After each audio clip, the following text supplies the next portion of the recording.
नमस्कार, मी रिटायर चाकरमानी बोलतो. आज तुमका नवीन रेसिपी दाखवणार आहे गावची. खरवस आणखी कसली नवीन. त्याच्यासाठी काय काय सामान लागतं माहिती आहे? ह्या नारळाचा दूधच म्हणा, किसून केलेला खोबऱ्याचा, हे जिरा,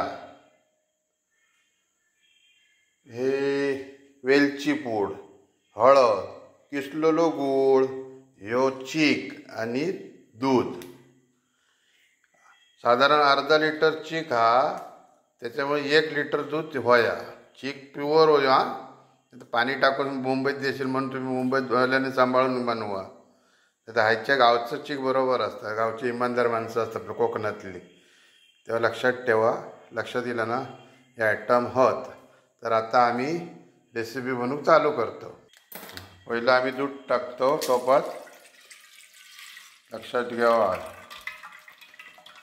या 1 लिटर दूध घेऊन झालं. आता आम्ही गूळ टाकतो.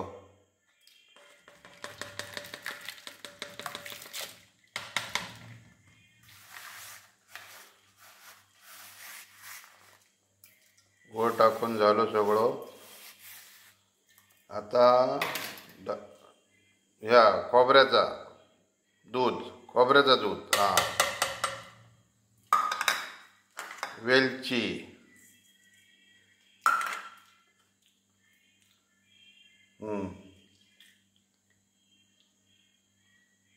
जिरा आणि हळद.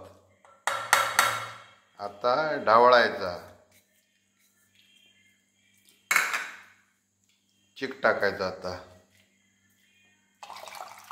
मस्तपैकी आता ढवळायचा.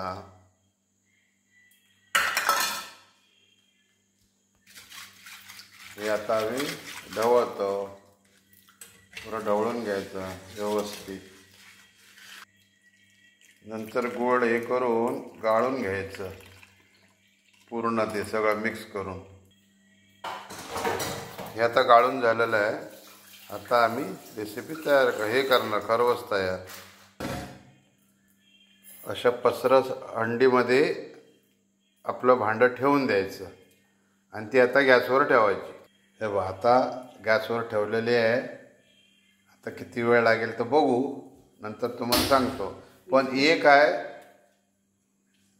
20 मिनटं तरी लागतातच. पण गूळ मात्र बारीक चिरून अगदी हे करून घ्यायचा आणि ढवळायचा.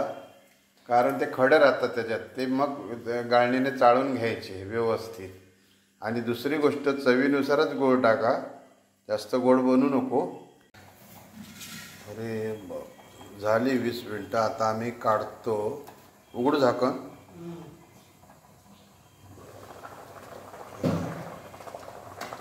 तर 20 मिनटं झालेली आहे.